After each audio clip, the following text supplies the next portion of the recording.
எனக்கு இது பிடிச்சிருக்கு, நான் இதை வாங்கிக்கிறேன். என்ன பேசுற? இத நான் வைக்க போறது கிடையாது. இத வாங்கிட்டு நீ உயிரை விட்டுட்டா நான் தான் உன்னை கொண்ட மாதிரி ஆயிடும்பா. எவ்வளவு பெரிய முட்டாளா இருந்திருக்கிற. முதல்ல அத குப்பையில வீசு. தாயே, நான் ஒன்னு சொல்றேன், எல்லாரும் கூர்ந்து கவனிங்க. எலக்கா இல்ல சாபமா, எது பெருசுங்கிறத சோதிச்சு பாத்துருவோம்.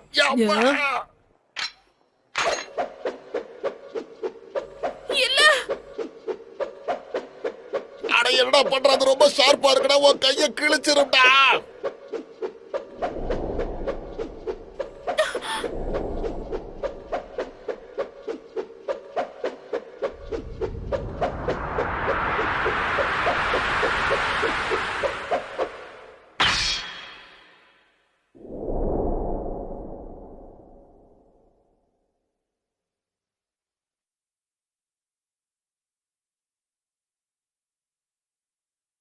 நான் இதை எடுத்துக்கிறேன்.